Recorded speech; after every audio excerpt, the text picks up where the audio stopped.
안녕하세요. 네, 반갑습니다. 네.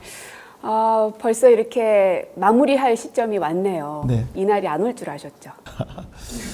또 뭐 한편에서는 빨리 왔으면 하는 그런 기다림도 있었고, 장관직을 마무리하고 국회로 돌아가서 늘 해왔던 의원의 신분으로 국정이나 아니면 정치 발전에 기여하려는 그런 어떤 설레임 이런 것도 있습니다. 설레임도 있고 아쉬움도 있고. 사실 이제 국민들에게 문재인 정부 5년을 기억했을 때 뭐가 가장 기억에 남느냐 이런 질문을 드리면 사실 평화라는 단어를 굉장히 많이 떠올리십니다. 아마 그럴 겁니다. 예, 이 한반도를 둘러싼 평화 프로세스.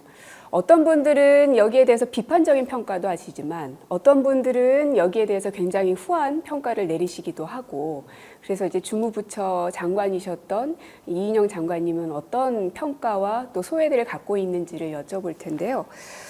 지금까지 한반도 평화 프로세스 17년부터 시작이 된 건데 그 추진 경과 좀 설명해 주시겠어요?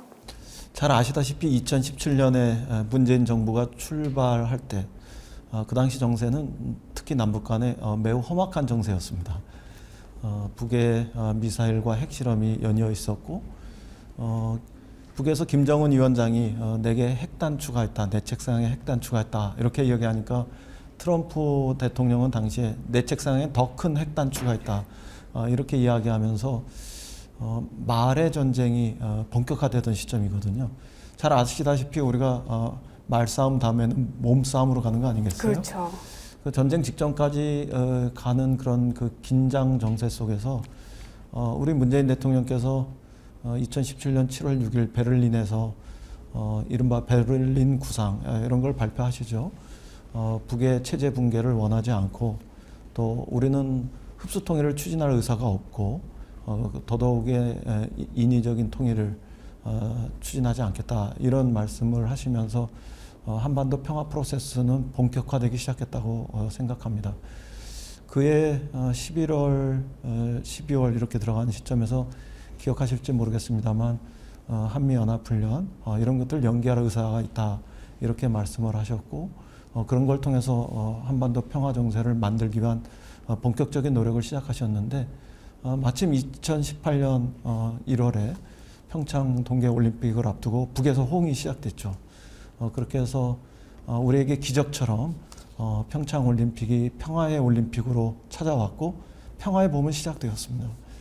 그해 4월에 북에서 김정은 위원장도 핵실험이나 그 미사일 발사와 같은, 특히 ICBM과 같은 실험 발사 이런 것들을 하지 않겠다고 일종의 모라토리엄 이런 것들을 선언했고, 그 바로 이어서 우리 모두가 감동과 세계인의 어떤 그 환호 속에서 4.27 판문점의 양정상의 만남과 선언 이런 것들을 맞이하게 되었죠. 뭐 그때부터는 진짜 한반도 평화의 기운이 아주 급격하게 고양되는 그런 과정이었다고 생각합니다. 6월에 싱가포르에서 역사상 최초로 북미 간의 정상회담도 있었고, 거기서 북미 간의 관계 개선이라든가 평화 정착을 위한 노력이라든가 그 다음에 비핵화를 위한 그 노력이라든가 그리고 신뢰를 회복하기 위해서 유해 송환의 약속이라든가 이런 것들이 일어나면서 한미 간의 연합훈련이 연기되고, 9월에는 평양에서 다시 아주 뜨겁고 감격적인 남북의 정상의 회동이 있었고, 9.19 군사합의라는 또 하나의 역사적인 성과를 만들어내는 이런 과정들이 있었지 않습니까? 돌아보면 정말 다시 또 그런 기회가 있을까 싶을 정도로 기적 같은 그런 평화의 시간들이었습니다. 2019년 2월에 하노이에서 북미 정상 간의 그 2차 회동이 노딜로 마무리되면서 2019년에 이 평화의 정세가 소강기로 접어들었고, 2020년에 와서는 이른바 대북전단의 그 빌미가 되고 또 그들이 그것을 구실로 삼으면서 북에서 개성에 있었던 남북의 공동연락사무소를 폭파하고, 그해 가을에는 서해에서 우리 공무원의 피격 사건 이런 것들이 있으면서 남북 간의 긴장이 굉장히 고조되는 이런 상황으로 이렇게 들어갔죠. 그러면서 우리 정부가 다시 한번 한반도 평화 프로세스를 진척시키기 위해서 정말 무던히도 노력하던 그런 시간이었다고 생각합니다. 또 1월에는 바이든 정부가 출범하는 과정이었기 때문에 그 시간에 또 그 역사적인 어떤 정치적인 상황의 한계 때문에 우리가 어떤 그 한반도 평화 프로세스를 다시 진전시킬 수 있는 그런 정세의 모멘텀을 만들지 못했습니다만 문재인 대통령께서 노력하시고 그런 과정에서 2021년 5월에는 한미 간의 정상회담을 통해 가지고 한미가 공동으로 대북 정책, 한반도 정책 이런 것들에 대해서 진전된 합의를 만들어내기도 했습니다. 그리고 그 연장선에서 일종의 그 남북 간의 그 끊어졌던 연락 통신선 이런 것들을 복원하기도 하고 그리고 그것이 다시 끊어졌다가 지난해 10월에는 남북 통신 연락선을 완전히 복원하는 이런 과정으로까지 갔죠. 그때 우리 대통령께서 아마 평화를 위한 마지막 노력을 해야 되겠다 이렇게 결심하시고 한반도 종전선언 이런 것들을 추진하셨어요. 그리고 한미 간의 깊은 논의를 통해 가지고 어느 정도 공감대를 이루고 그러면서 이제 북측에 제안을 시작하려고 했었는데 대통령 선거를 우리가 본격화하는 과정에서 그 부분이 결실을 이루지 못하고 미완의 과정으로 그냥 이렇게 마무리된 이런 점들이 굉장히 아쉽습니다. 지난 한 4, 5년의 과정들을 우리가 돌아보면서 어떤 때는 매우 평화를 체감하면서 감격적이고 감동적인 시간을 보내기도 했지만 또 다른 한편에서는 고조되는 어떤 긴장 이런 것들 속에서 아쉬움과 안타까움으로 이렇게 돌아보는 이런 시간도 솔직히 갖게 됩니다. 저는 이런 긴장과 또 평화가 반복되는 지난 시간을 돌아보면서 세 가지 역사적 교훈 이런 것들을 우리가 가져야 되겠다 이런 생각을 하는데요. 우선 첫 번째는 우리가 평화를 선택할 때와 긴장을 맞이할 수밖에 없었던 이런 때가 우리 삶에서 우리 운명에서 너무나 다른 이런 경험을 하게 된다 이런 생각을 하게 됩니다. 그리고 또 하나는 평화의 타이밍, 평화를 만들 수 있는 타이밍, 대화를 할 수 있는 타이밍을 찾는 게 참 우리 정치 현실이나 안보 현실 속에서 쉽게 찾기 어렵구나 이런 생각을 해요. 어떤 때는 미국의 대통령 선거가 있어서 이 프로세스가 중단되기도 하고 어떤 때는 우리의 대통령 선거가 있어서 프로세스가 중단되기도 하고 그래서 임기가 없는 북의 정권과 임기가 5년인 대한민국의 어떤 정부와 또 임기가 4년 또는 8년인 미국의 정부의 임기 이 사이에서 미스매치가 일어나면은 대화를 이렇게 지속하고 평화 프로세스를 진행시키는 과정이 그렇게 쉽지 않다 이런 생각을 합니다. 그래서 그 시간을 어떻게 우리가 적절한 타이밍을 잘 잡고 평화 프로세스로 나아가도록 할 것인가 이런 것들도 매우 중요하고요. 그리고 또 다른 한편에서는 한반도에서 특히 북이 긴장을 이렇게 불러일으킬 때 아주 중요한 구실이나 명분으로 늘 제기하고 있는 한미연합 군사훈련 1년에 2차례씩 정기적으로 있는데 이런 시간들과 선거라는 시간을 또 다시 이렇게 결부시켜서 생각하면 더더욱 평화와 대화의 타이밍을 찾기는 어렵거든요. 그러니까 아주 짧은 시간이라도 우리가 아주 소중하게 생각하고 그래서 긴장이 있을 때 평화를 구상하고 평화의 타이밍이 생길 때는 곧바로 실천하는 이런 노력을 집중적으로 하지 않으면 성과를 만들기가 참 어렵구나 이런 생각도 합니다. 그 다음에 이제 마지막으로 하나 더 생각해 보면 북에서 이러저러한 조건이 있고 또 북의 입장에서 역지사지해서 생각해 보면 이해되는 측면들도 있습니다만 우리 국민들이 우리 국민의 기본적인 자존감 이런 것들은 지키면서도 평화를 위해서 인내하면서 그 북을 이렇게 품어 안고 포용하고 그건 뭐 북의 주장 이런 것들이 되겠죠. 그런 것들을 품어 안고 또 이해하고 포용하면서 나아갈 때 남쪽에서 그렇게 나아갈 때 실제로 평화의 길은 더 많이 열렸다 이런 생각을 해볼 필요가 있습니다.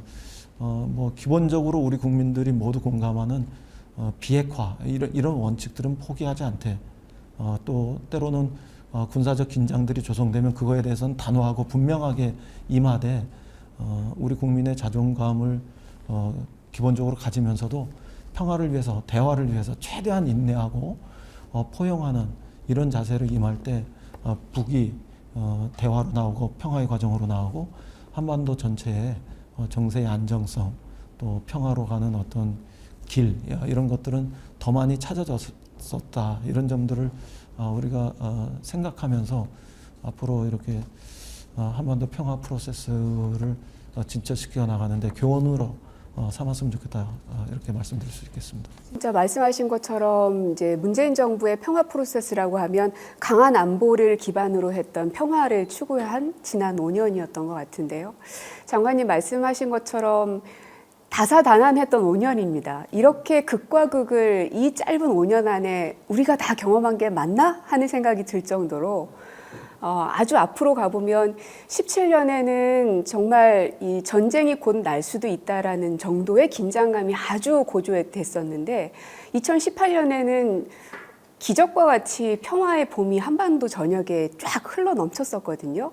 그러면서 정부도 정부지만 무엇보다 국민들이 북한에 대한 인식들이 상당히 많이 달라졌던 것 같은데 그런 거 좀 체감했던 거 기억나세요? 네, 저는 실제로 2018년에 굉장히 많은 사람들이 그 평화에 대해서 호응하고 열광했다고 생각합니다. 그리고 기억하시겠습니다만 2018년 지방선거가 있었는데 그때 모든 국민들은 평화에 대해서 호응하고 그것을 승인하는 이런 모습을 투표로도 보여주셨다고 생각을 해요. 그리고 곧 그 평화가 자리 잡고 그리고 통일이 성큼성큼 다가올 것 같은 이런 예감들을 가졌으니까요. 근데 그런 어떤 그 추상적인 느낌을 떠나서 아시지만 저는 그 2017년 여름부터 민통선 안에서 DMZ 사이의 길을 네. DMZ 평화의 길을 걷지 않습니까?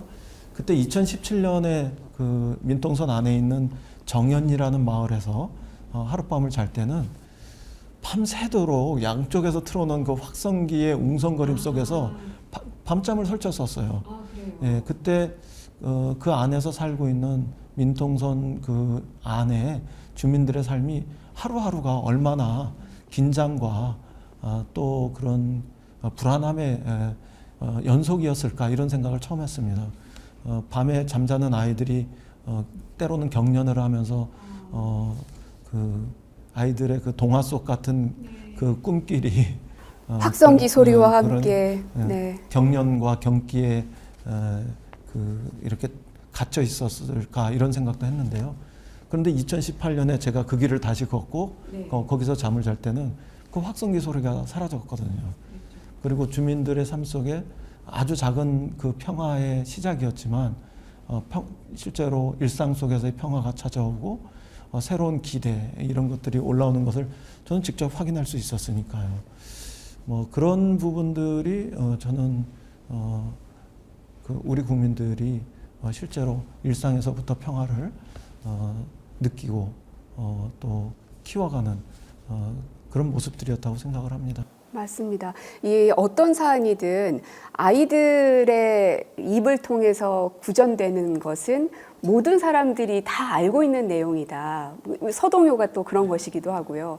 그만큼 그 당시 한반도에서의 평화는 그냥 이제 곧 현실로 다가오는 우리 손앞에 착 잡힐 것만 같은 그런 정도로의 평화가 왔었는데 그랬기 때문에 그 이후로 이제 북미 정상회담이 하노이 노딜로 이어지면서 실망감이 더 크기도 했고, 그랬기 때문에 이 평화 프로세스가 결국은 실패한 것 아니냐라는 비판이 또 있기도 하거든요. 요즘에 2030 젊은 세대들과의 대화를 제가 비교적 좀 하던 편이었는데요. 2030 세대들에게 가장 지난 10년 동안 자신의 청소년 이후의 삶 속에서 기억에 남는 장면이 무엇이냐 이렇게 물어보면 그 중에 하나가 개성에서의 공동연락사무소의 폭파, 이런 것들을 굉장히 잊을 수 없는 이런 충격적인 기억의 하나로 이야기하시는 분들이 종종 있더라고요. 그만큼 또 반대편에서의 어떤 충격, 이런 것들이 평화의 감동과 열광 못지않게 있는 거죠. 그리고 그런 것들이 우리의 의식을 평화를 향해서 일관되게 나가게 하지 못하고 또 그 반대로 돌아가게 만드는 이런 측면들도 있어요. 그래서 심한 사람들은 2018년에 그렇게 한반도 평화 프로세스는 엄청난 기대감을 줬지만 다른 한편에서는 실패로 귀결된 거 아니냐 이런 평가를 하는 분들이 있는 것도 사실이죠. 그런데 저는 좀 시간이 지나서 생각을 해보면 문재인 정부의 한반도 평화 프로세스, 이것은 출발이고 시작이었고 그런 면에서는 아직 완결되지 않은 미완의 여정에 있는 것으로 이렇게 평가되리라고 생각합니다. 그리고 마치 제가 경험했던 역사의 시간 속에서 1987년에 6월 항쟁에서는 승리하고 그해 12월 대선에서는 민주 진영이 패배했다 하더라도 87년 6월 항쟁은 계속 우리나라의 민주주의를 발전시키고 진전시키는 쪽으로 흐름을 잡아왔거든요. 비록 문재인 정부 내에 한반도 평화 프로세스를 다 완성하고 결실을 거두진 못했어도 문재인 정부가 다시 시작했던 한반도 평화 프로세스의 힘은 이후 역사에서, 우리 역사 속에서 그것이 출발이었고 거기서부터 한반도는 평화로 나아가는 그런 여정이 시작됐다. 이런 평가를 반드시 받을 거라고 저는 확신합니다. 그리고 또 실질적으로 우리가 돌아봐도 지난 4년 4개월의 한반도 평화 프로세스의 성과는 현실적으로도 적지 않았다고 생각합니다. 우선 대표적인 것이 북으로 하여금 미사일과 핵실험, ICBM과 핵실험을 스스로 중단하는 이런 모라토리엄 상태를 지속하게 만들었거든요. 그리고 저는 그 연장선에서 우리 경제가 세계 10강으로 진입할 수 있는 굉장히 중요한 환경, 평화의 환경을 만들 수 있었다고 생각합니다. 만약에 2017년 수준으로 한반도의 긴장이 고조된 상태 속에서, 예를 들면은 2020년에 있었던 개성에서 공동연락사무소가 폭파되었을 때 그 정도의 긴장된 상태 속에서 계속 남북이 대치하는 상태로 있었다면 과연 우리 경제가 세계 10강으로 진입할 수 있었을까? 그 얘기는 한반도의 평화가 경제에도 굉장히 많은 걸 미친다는 뜻이네요. 그렇습니다. 그런 생각을 하게 되고요. 또 이제 조금 더 나아가서 생각해 보면 그런 극단적인 긴장의 연장선 속에서 최근에 우리가 2, 3년째 맞이하고 있는 코로나 상황까지 왔을 때 정말 저는 세계 경제의 10강으로의 진입, 이런 거 쉽지 않았을 거라고 생각합니다. 그래서 한반도 평화 프로세스를 진척시켰던 지난 4년 4개월의 과정들, 이런 것들은 현실적으로도 결코 소홀히 평가될 수 없다, 이렇게 생각을 하고요. 그 다음에 또 하나는 고민정 의원님 평양 가서 또 감동적으로 경험했었을 텐데 9.19 군사 합의 같은 거예요. 이거는 접경 지역에서 실질적인 군사적인 대치 상태를 완화시키는데 아주 현실적인 공헌을 한 겁니다. 북이 비록 1월 달부터 미사일을 연달아 쏘고 있고 최근에 ICBM의 발사 이런 걸로 스스로 국제사회와 우리 결의에게 약속했던 모라토리엄을 파기하는 이런 과정으로 나오고 있지만 그럼에도 불구하고 여전히 9.19 군사합의 이런 건 접경 지역에서 유지되고 있거든요. 이 이전에 그 에이브람스 주한미 사령관의 평가에 의하면 9.19 군사합의 이후에 접경 지역에서 남북 간의 군사적 대치 상태는 현저히 완화되었고 비교적 잘 준수되고 있다 여전히. 그 평화가 안정적으로 지속되고 있다 이런 평가를 했단 말입니다. 제가 장관으로 있으면서 조사를 해봤는데 이명박 정권 때는 215회에 걸쳐서 접경 지역에서 크고 작은 충돌들이 있었어요. 그리고 박근혜 정부 때는 115회에 걸친 그런 충돌이 있었고, 그런데 우리 정부에 들어와서는 5차례에 걸친 충돌이 있었고 9.19 군사합의 이후에는 그것도 아주 우발적으로 한 번 혹은 2번 이런 정도밖에 그 충돌이 없거든요. 그리고 그런 그 크고 작은 충돌로 인해서 사망한 병사의 숫자가 한 명도 없어요. 이렇게 해서 접경 지역에서 우리 주민들의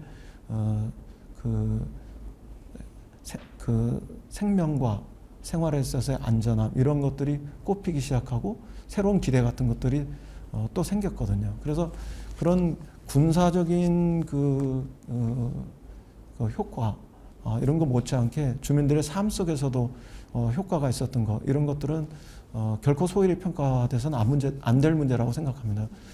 그래서 저는 한반도 평화 프로세스는 실패했다 이렇게 폄훼하는 분들한테 지금 이제 시작된 이거를 정권이나 정치 세력의 이해관계를 가지고 편견 가득한 폄하 이런 걸 하지 말고 이후에도 지속해서 이걸 지속시켜서 대한민국의 이름으로 한반도 평화 프로세스가 진전돼 나갈 수 있도록 만드는 게 우리의 오히려 지혜가 돼야 된다 이런 얘기를 종종 합니다.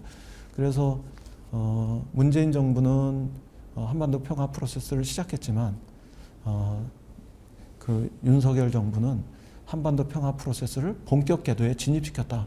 이런 평가를 대한민국의 이름으로 만들었으면 좋겠습니다. 그리고 이거는 독일에서 3인당 정부가 동방정책을 시작했지만 결국 통일은 기민당 정부가 이뤘던 것처럼 진보 정부하고 보수 정부가 공동으로 대한민국의 이름으로 계속 중단되지 않고 진행시켜 나가는 한반도 평화 프로세스의 과정이었으면 좋겠다. 이렇게 말씀드리고 싶습니다. 정말 말씀처럼 진보 보수 따지지 않고 함께 손을 잡아야 될 유일한 하나를 꼽으라면은 진짜 이 평화인 것 같아요. 국민의 생명과 직결되어 있기 때문에. 네. 조금 뭐 더 얘기하면 평화는 어떤 이념적인 것도 아니고요. 특정 진영에게만 유리한 것도 아니고요.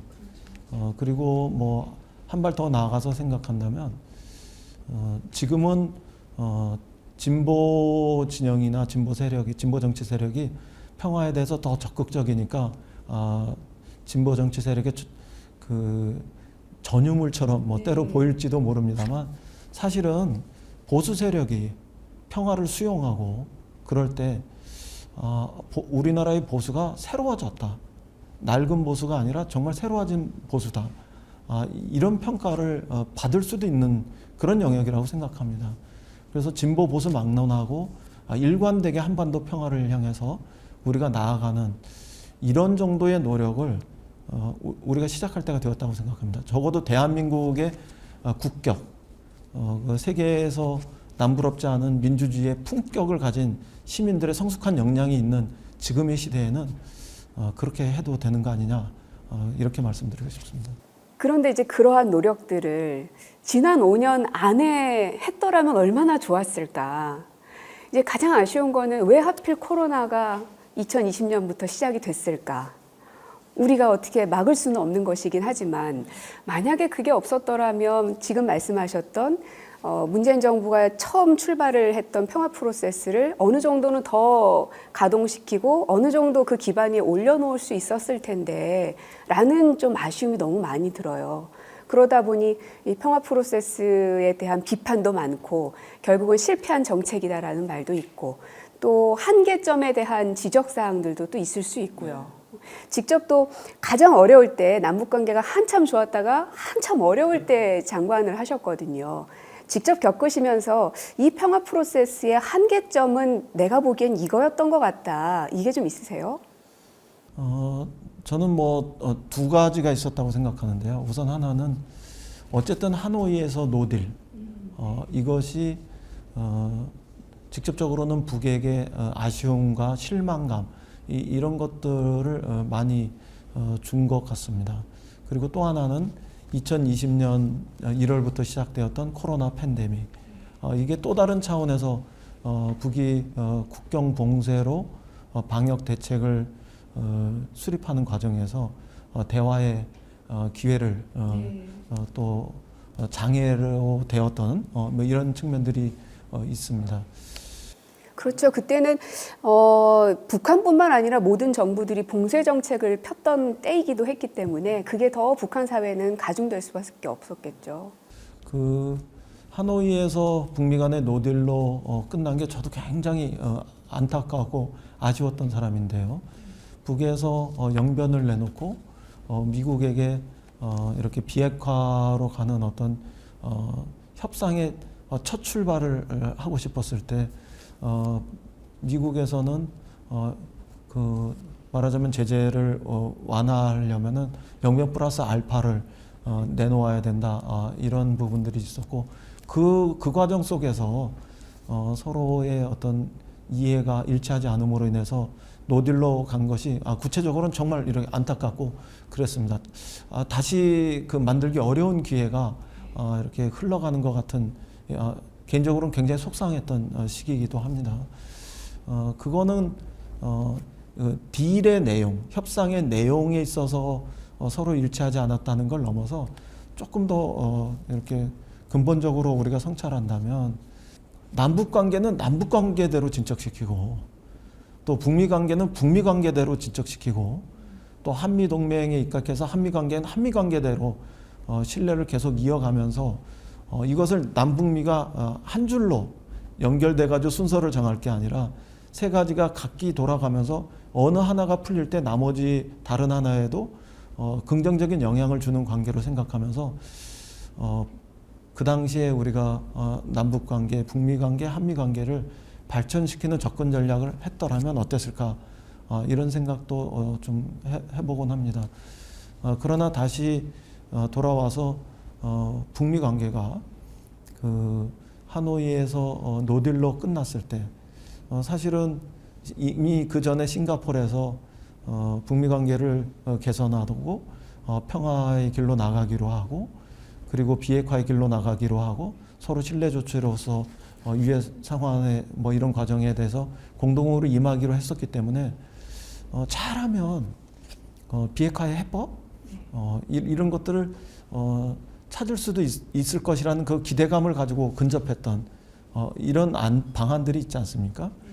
그런 측면에서 우리가 한번 다 리뷰를 잘 해봤으면 좋겠어요.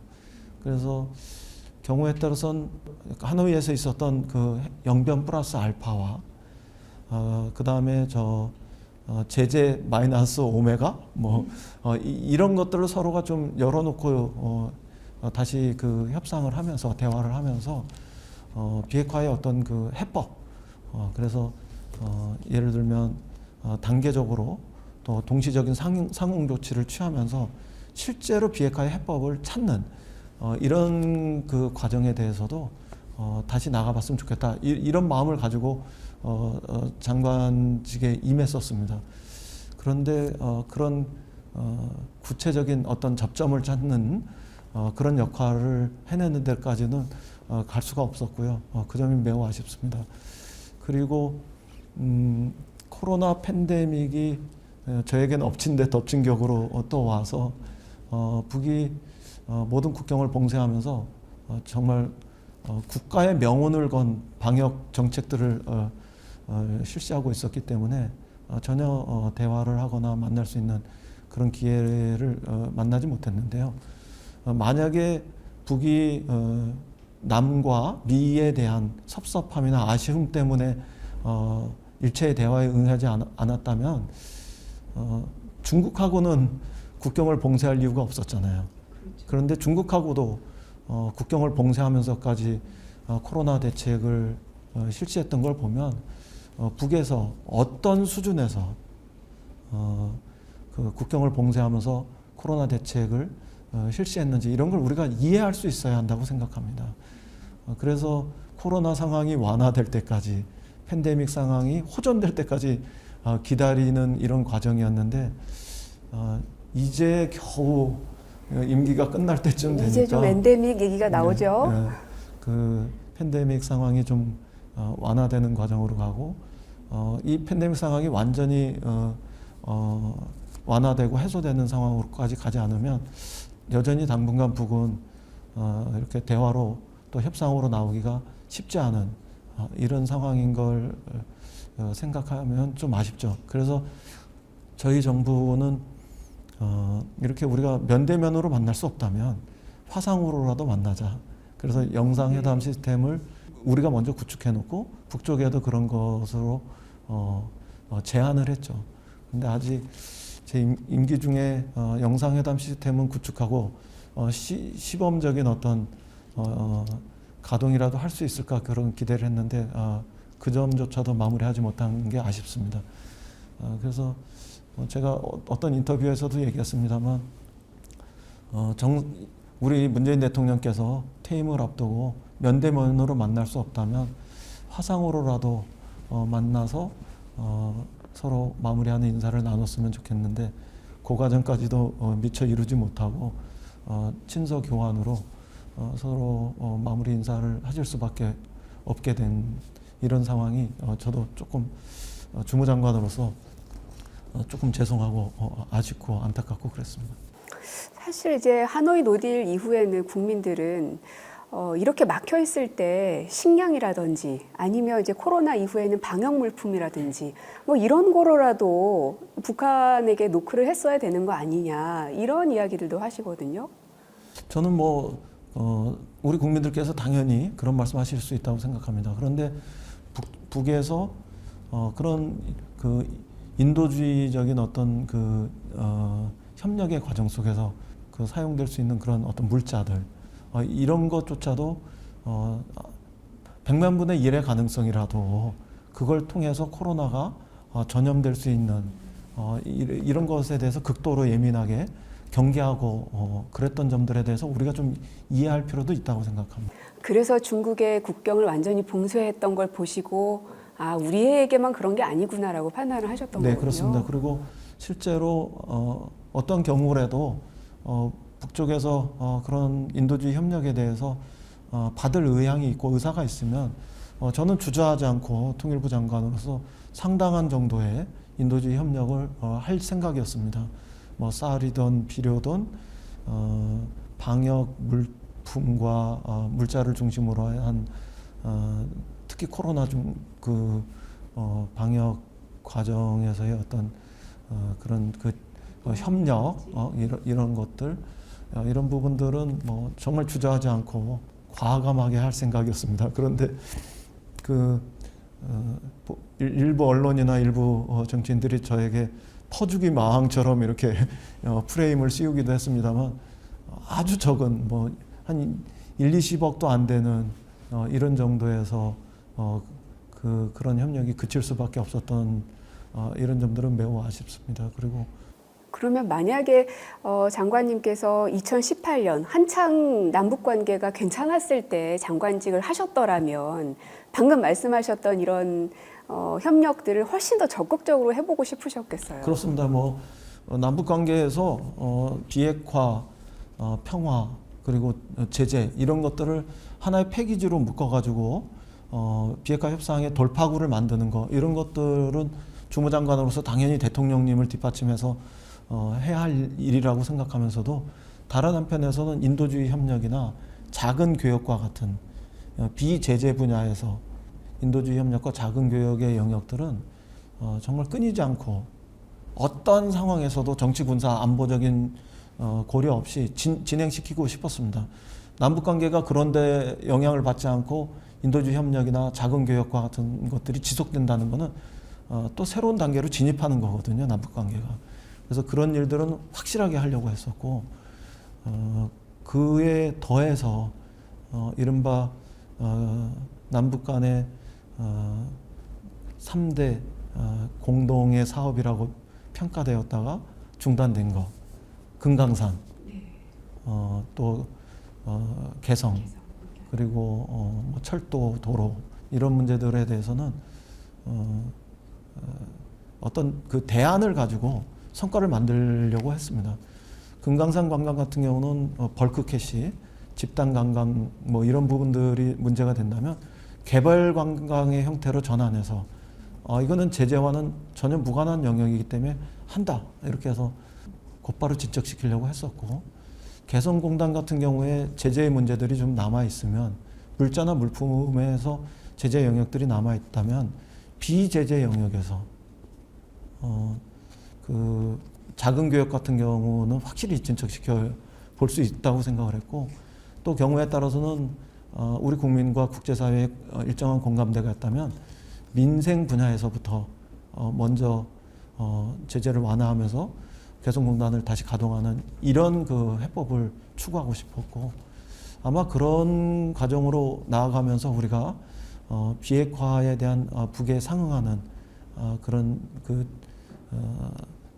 진척된 이런 그 조치들, 호응 이런 것이 있었다면 철도나 도로의 협력도 지금보다 훨씬 나은 진척된 그 수준에서 그 우리가 진도를 나갈 수 있지 않았을까, 뭐 이렇게 생각하면서 그런 구상을 하고 사실은 장관직에 임했었죠. 근데 저는 아시다시피 선발 투수는 아니었지 않습니까?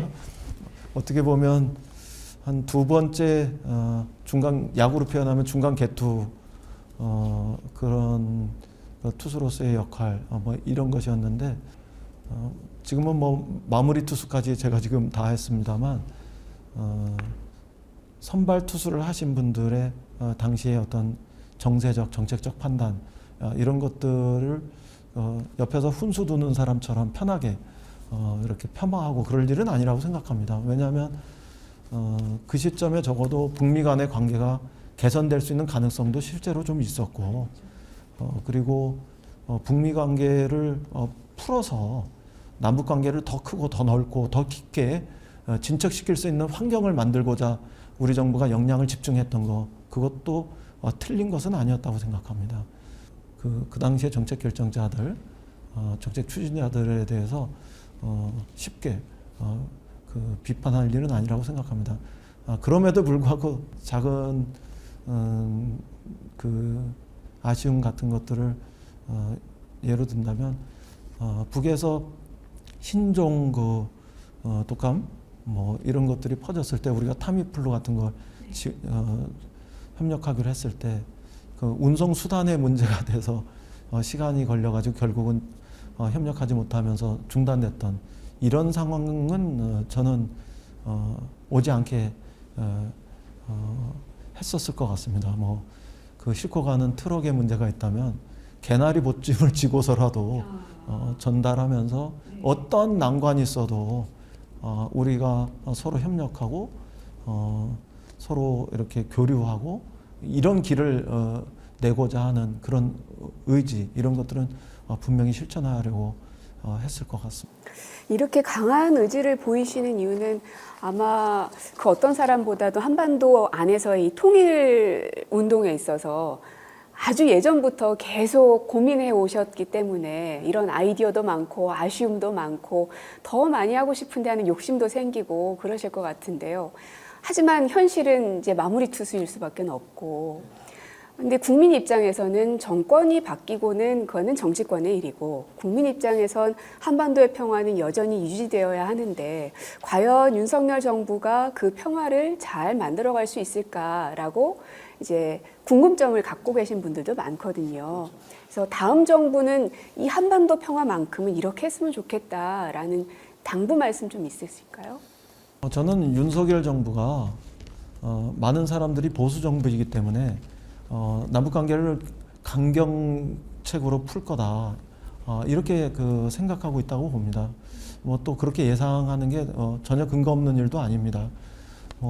대선 기간 때 보면 선제 타격도 이야기하고 또 일종의 뭐 버르장머리 뭐 이런 표현도 있었기 때문에 우리 국민들이 그렇게 예상할 수 있고 또 북쪽에서도 그런 어떤 그 경계심을 가지고 바라볼 수 있으리라고 생각합니다. 그런데 저는 그런 윤석열 정부에게 정말 역발상으로 임해봐라 이렇게 조언하고 싶습니다. 보수 정부가 강경 대응할 거라고 생각했는데 평화 정책에 매우 적극적으로 나온다? 이런 의외의 평가를 받을 정도로 임하면 저는 그 해법은 만들어진다 이렇게 생각합니다. 그리고 북쪽에서도 절대로 그거를 놓치지 않을 거라고 생각합니다. 기억하시겠습니다만 그 보수 정부라고 해서 한반도 평화에 아주 중대한 이정표를 만드는 이런 것이 불가능하리라는 그런 법은 없습니다. 박정희 정권 그때 7.4 남북 공동선언이 채택되지 않습니까? 그래서 평화로 가는 남북의 모두의 공동의 이정표로서 자주평화, 민족 대단결의 원칙 이런 것들이 세워지고 그리고 노태우 정권 때 남북 간의 기본 합의서도 만들어지고 교류와 협력, 화해와 불가침, 심지어는 불가침 선언 이런 것까지 일어나면서 그 우리 민족에게 평화와 통일로 가는 데 있어서 매우 중요한 그 이정표가 또 만들어졌거든요. 그러니까 보수 정부라고 해서 그런 걸 못하는 게 아니다. 이렇게 생각합니다. 그래서 윤석열 정부가 많은 사람들의 예상을 깨고 평화를 향한 적극적인 정책 이런 것들을 취했으면 좋겠습니다. 88년에 노태우 정부가 취임해서 얼마 되지 않았을 때 77 선언을 통해 가지고 그 우리 그 결국은 남북 간의 기본 합의서를 채택하고 비핵화 공동 선언을 만드는 이런 과정으로까지 나왔던 이 과정들은 정말 의외의 과정들이었습니다. 그거는 보수 정부가 가졌던 한편에서는 국민 여론으로부터의 부담 이런 것들이 적을 수 있는 이점도 있었다고 생각합니다. 정부가 평화와 통일의 길로 나간다 그러면 보수 세력들의 반발 이런 것들도 적을 수 있고요. 그리고 또 그 진보 정치 세력이 그것에 대해서 비판하고 반대할 이유도 저는 없을 거라고 생각하고 그런 국민적 공감대가 더 크고 강하게 형성될 수 있다. 이렇게 봅니다. 그리고 그거는 이점이라고 생각합니다. 그 다음에 또 하나는 그 시점에서 국제 정세가 변화했지 않습니까? 그래서 이른바 사회주의권이 무너지고 그 세계 정세가 세계 질서가 급변하고 있는 시점에서 저는 정세 타이밍을 아주 잘 포착하고 그 이른바 북방 정책의 드라이브를 걸었던 그런 과정이었다고 생각합니다. 지금 우리 정부도 특히 윤석열 정부도 그런 측면에서는 아주 정세에 굉장히 중요한 그런 그 포인트에 위치하고 있습니다. 예를 들어서 다음 정부가 취임해서 한 2, 3개월 내에 평화의 어떤 모멘텀을 만들지 못하면 저는 향후 3년에서 5년 동안 계속 긴장과 대치 연장선에서 그 정세가 흘러갈 가능성이 높다 이렇게 생각을 합니다. 그러니까 그 한 3년에서 5년 동안 장기적인 긴장의 정세를 대치 정세를 지속할 것이냐 아니면 한 2, 3개월 내에 평화의 모멘텀을 만들 것이냐 이런 거는 다음 정부의 선택의 문제입니다. 그러나 그 다음 정부가 그 2, 3개월 내에 평화의 모멘텀을 만든다면 정말 여러 가지 그 장점이 있으리라고 생각합니다. 무엇보다 우리 경제가 그렇게 그 녹록치 않은 이런 상황을 맞이하고 있습니다. 그 예를 들면은 그 러시아가 우크라이나를 침공함으로써 세계 경제 전체에 공급망의 문제가 생기기 시작했고 그런 것들이 뭐 자원이라든가 또 물가의 문제들에 아주 결정적인 영향을 주고 있습니다. 뿐만 아니라 중국 같은 경우가 코로나 상황이 어떻게 될지 지켜봐야 되겠습니다만 중국이 우리 대외 무역에 주는 영향 이런 것들이 굉장히 큽니다. 한반도가 평화의 정세로 갈 때 러시아나 중국과 관련해서 우리가 접근할 수 있는 기회문이 훨씬 큽니다. 그런데 한반도가 긴장과 대결의 과정으로 간다 이렇게 되면 중국과 러시아가 북하고 만약에 밀착하는 상황이 생긴다 그러면 아무래도 저는 우리 경제에 특히 무역에 교역에 상당한 영향을 주리라고 생각합니다. 이런 점들을 보면 우리가 한반도 정세를 평화의 모멘텀을 만들어서 그런 평화의 방향으로 풀어나가는 것이 당면한 그 경제에도 굉장히 중요한 그런 그 환경을 만드는 길이다 이렇게 생각합니다. 그리고 당연히 국내 그 경제에도 여러 가지 과제들이 많이 있습니다. 물가라든가 뭐 부동산의 문제라든가 환율이라든가 금리라든가 이 모든 과정들에 그 남북의 그 긴장과 대치 상태를 고조한 상태 속에서 푸는 데는 여러 가지 어려움이 있을 수밖에 없을 겁니다. 말하자면 지정학적 리스크 이런 것들이 우리 경제에 너무 큰 부담을 줄 거기 때문에 저는 윤석열 정부가 경제에 성공하기 위해서도 다른 선택을 하길 바랍니다. 그리고 우리 정부가 가졌던 부동산 정책에 대해서 엄청난 공격을 하면서 자신들이 정권을 그 교체하는 이런 과정으로 들어왔기 때문에 경제 성과를 만드는 것이 매우 중요할 텐데 그 경제 성과를 만들기 위해서도 평화 정세를 평화 환경을 조성하는 것에 대해서 결코 소홀히 하지 않기를 바랍니다. 생각하기에 따라서 윤석열 정부는 그 국민 여론의 부담 이런 것뿐만 아니라 더 좋은 장점도 있습니다. 우리 정부 후반기 내내 부담이 되었던 코로나 팬데믹 이런 것들이 완화될 가능성도 좀 높아지고 있지 않습니까? 그런 것들도 있고 또 다른 한편에서 중국과 러시아에 대한 지정학적 리스크도 있지만 중국이 9월, 10월 이렇게 가면서 광저우 아시안 게임 이런 것들이 있는 상태 속에서 한반도의 평화, 안정 이런 것들이 흔들리는 거 이런 것을 원하지 않는 이런 측면들도 있고요. 또 더 나아가서 생각해 보면 취임에서 2, 3개월 이런 과정에서 평화의 모멘텀을 만들어야 8월 달에 예정돼 있는 연합훈련에 대해서 유연하게 대처하는 것이 가능하리라고 생각합니다. 그리고 그렇게 해서 한반도 정세의 변화를 만드는 이런 그 시간의 활용을 잘 해야지만 미국에서 중간 선거가 있기 전에 미국도 정책 선택의 폭이 넓어질 수 있으리라고 생각합니다. 근데 그렇게 안 하면 미국도 8월 이후에 자신들의 중간 선거가 있는데 한반도 정책의 다양한 선택, 유연한 선택을 할 수 있는 그 기회가 좁아질 수밖에 없을 겁니다. 이런 점들을 종합적으로 생각해 보면 저는 그 윤석열 정부가 취임해서 곧바로 2, 3개월 내에 평화의 모멘텀을 만드는 적극적인 평화 정책을 펼치는 것 이런 것이 더 필요하다. 그리고 꼭 그렇게 했으면 좋겠다. 이런 그 바람을 가지고 조언하고 싶습니다. 이 한반도 평화 문제를 진보 정부의 어떤 핵심 아젠다라고만 생각하지 말고 본인들이 가장 중요하게 생각하는 이 경제적 성과를 만들기 위해서라도 지금까지 만들어 놓은 이 평화 국면들을 잘 활용하길 바라는 간절함이 굉장히 많이 느껴져요. 근데 또 한편 한반도 안에서의 그런 일들이 되려면 손뼉도 마주쳐야 하니까요. 북한도 거기에 또 잘 따라줘야 되거든요. 근데 이제 많이 상대를 해보신 거잖아요. 북한 정부에게 바라고 싶은 점은 있으신가요?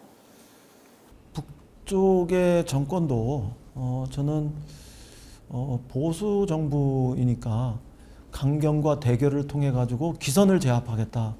이렇게만 생각하지 말았으면 좋겠습니다.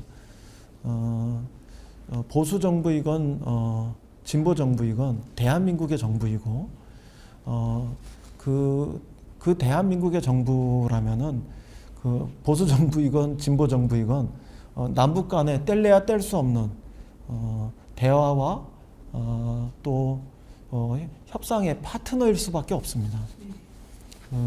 때로는 긴장이 있기도 하지만 그 한반도의 긴장이라는 건 남북 모두에게 유익한 게 하나도 없고 손해 아니겠습니까? 평화가 유익한 것이고 공존이 서로 번영하는 길을 보장하는 거 아니겠습니까? 그렇다고 할 때 저는 북이 다음 정부에게도 처음부터 강경 대결 정책으로 나오지는 않았으면 좋겠습니다. 그래서 다음 정부가 아무리 보수 정부고 그동안에 쏟아놓은 말이 강경 정책일 것 같은 예상을 주지만 한 번쯤 다시 평화를 위해서 대화와 협상의 정책을 펼칠 수 있는 그런 여유라 그럴까요? 기회랄까요?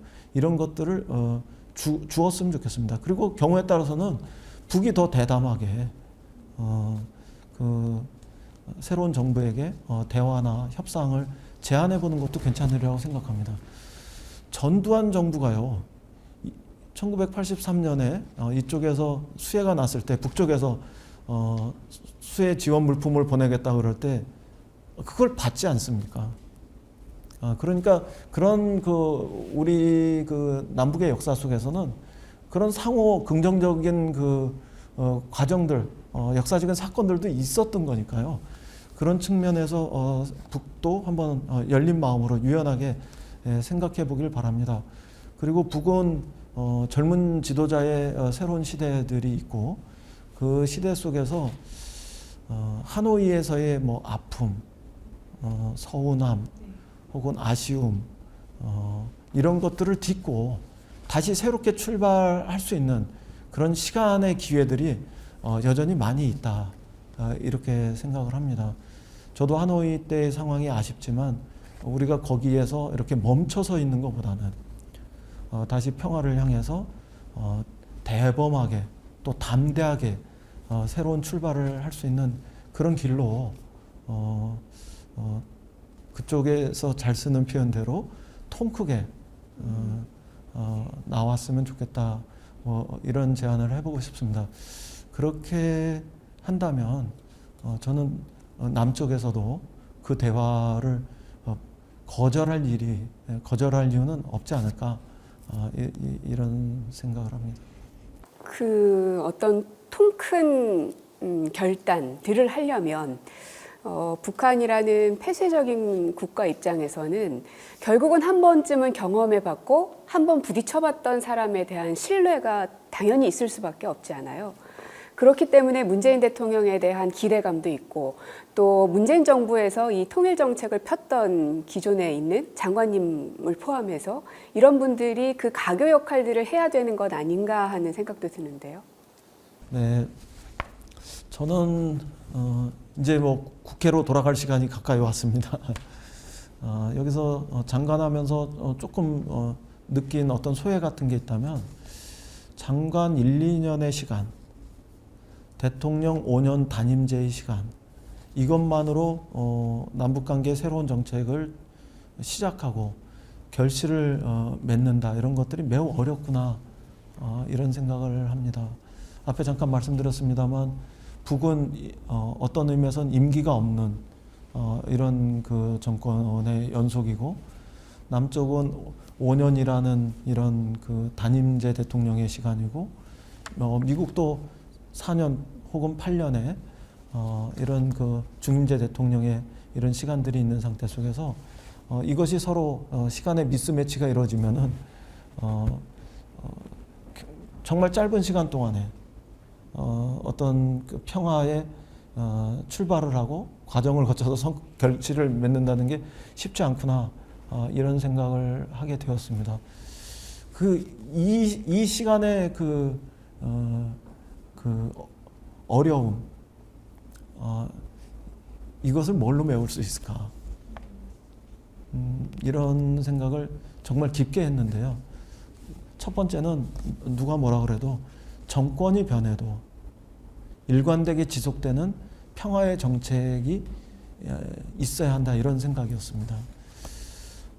진보 정부가 할 때는 하고 보수 정부가 할 때는 안 하고 이런 게 아니라 진보 정부든 보수 정부든 일관되게 평화 정책을 밀고 나가는 이런 시대로 이제 대한민국의 역사도 들어가야 된다. 독일에서 서독의 동방정책 이런 것들이 일관되게 3인단 정부에서 출발했지만 김인단 정부도 해내면서 통일로까지 갔듯이 우리 정부도 이제는 그런 새로운 역사의 문을 열었으면 좋겠다. 이렇게 생각을 하고 국회에 돌아가면 우리 정부가 그 새로운 정부가 일관된 평화 정책의 기조 속에서 기본적인 것은 꾸준히 밀고 갈 수 있도록 국회의 그 견제와 비판의 힘으로 그 어떤 역할을 찾아가야 되겠다 이런 생각을 하고요. 그 다음에 또 하나는 국회 못지않게 그 정당의 힘으로 또 밀고 가는 게 있다고 생각합니다. 대통령 한 분의 임기는 5년이고 국회의원 한 분의 임기는 4년일 수 있지만 정당의 역사는 임기가 없는 것이라고 생각합니다. 대한민국의 주요 정당 속에서 특히 수권 정당 속에서 평화 통일에 대한 정책을 일관되게 밀고 나가는 그런 확고한 노선을 견제하는 정당이 있다면 그것도 정당 정치의 영역에서 우리 대한민국에서 그 일관된 평화 정책을 펼쳐볼 수 있는 굉장히 중요한 힘이 될 수 있겠구나 이런 생각을 합니다. 그래서 이제 국회로 돌아가면 예전보다 국회의 그 역할이나 기능이 또 높아져 있지 않습니까? 또 정당 정치의 기능과 역할 이런 것들도 굉장히 강화되고 있지 않습니까? 그런 힘들을 바탕으로 해서 좀 더 평화 정책이 지속될 수 있도록 백의종군 해야 되겠구나. 뭐 이렇게 생각합니다. 다시는 옛날로 돌아가지 않게끔 하려면 결국은 법과 제도로 고착화되어야 그 다음 단계로의 진행이 가능한 것 같습니다. 그래서 국회에서의 입법 역할이 더 중요하다라고 이해가 됩니다. 네, 뭐 국회가 최종적으로 법과 예산, 제도와 예산 이런 것을 가지고 결정해야 하는 이런 권한들이 있고 또 정책에 대해서 끊임없이 비판하고 또 견제하는 이런 역할도 있기 때문에 예전 같으면 뭐 상상할 수 없는 일이겠습니다만 지금은 아직 국민의 눈높이에서는 부족할지 몰라도 국회가 국회다워지는 과정으로 자꾸 가고 있기 때문에 그렇게 충분히 할 수 있으리라고 생각합니다. 계속 이제 무거운 얘기들만 했는데요. 이제 정말 마지막으로 딱 끝나고 나면 장관 임기 딱 끝나고 나면 뭐 하실 거예요? 어디 여행이라도 가실 건지 뭘 하고 싶으신지 궁금합니다. 우선 좀 길게 보면 제가 원내대표 1년 동안 그리고 장관 그 21개월의 시간 거의 2년 가까운 시간을 이제 뭐 퇴임하면 22개월의 시간을 지역구에서의 활동을 많이 못했습니다. 우리 지역 주민들한테 돌아가서 많은 인사를 드려야 되고요. 그렇게 해서 지역 주민들한테 다시 지역 주민들에게서부터 신뢰받는 그런 그 시간을 가져야 될 것 같고 그 다음에는 곧바로 다시 그 DMZ 평화의 길을 걸어보고 싶습니다. 고성의 통일전망대에서 파주의 임진각까지 걸으면서 지난 시간들을 돌아보고 또 어떤 게 부족했는지 어떤 것을 더 많이 국회와 정당에서 보완해야 될 건지 이런 점들에 대해서 생각해보고 또 나름대로 국정 운영에 직접 참여했던 경험들이 있으니까 더 책임 있는 원숙한 그런 어떤 수권 정당의 길 그리고 책임 있는 그냥 단지 야당이 아니라 국회에서의 어떤 일당 다수당의 역할은 무엇인지 이런 것에 대해서도 좀 구상해 보고자 합니다. 아마 그런 과정을 통해서 제 마음속에 새로운 꿈들이 만들어지지 않을까 싶어요. 그 새로운 꿈은 대한민국의 꿈이길 바랍니다. 우리가 소득주도 성장이라는 표현이 있었는데 이제 대한민국은 평화주도 성장의 길로 나가지 않으면 안 된다 이런 생각을 합니다. 우리가 평화 프로세스를 통해 가지고 세계 경제 10위로 진입할 수 있는 좋은 환경 이런 것들도 한번 경험했었고, 그 다음에 팬데믹 상황에서 그 세계를 선도하는 이런 모습을 통해서 세계 경제 10위로 진입하는 이런 그 경험도 했고, 그 다음에 BTS라는 그리고 오징어 게임이라는 엄청난 그 문화 콘텐츠로 세계에 남부럽지 않은 나라가 되는 이런 경험도 하고 있는 이 상황에서 다시 멈춰설 거냐, 그리고 뒤로 돌아서 12위, 13위로 후퇴할 거냐, 아니면 이렇게 세계 10위에 들어온 이 시점에서 다시 평화 주도 성장의 문을 확 열어서 세계 경제 7위에서 5위까지의 그 진입을 꿈꾸어 볼 거냐. 그래서 더 큰 대한민국, 세계 경제 5위에서 7위권의 더 강한 대한민국 경제의 꿈, 이런 것들을 우리가 향후 5년에서 10년 집중적으로 노력하면서 만들어 볼 거냐, 이런 갈림길에 저는 우리가 있다고 생각을 해요. 그래서 그 길을 걸으면서 새로운 한반도 평화주도 성장의 길, 평화 기반 발전의 길, 이런 것들을 좀 다듬고 그래 볼 생각입니다. 그 뒤에 돌아와서 당에서 제가 해야 할 일, 또 국민들 속에서 해야 할 일, 무엇보다 공인으로서 국회의원으로서 해야 할 일, 이런 것들을 전력을 다해서 해보겠습니다. 해야 될 일이 너무 많으시네요. 네.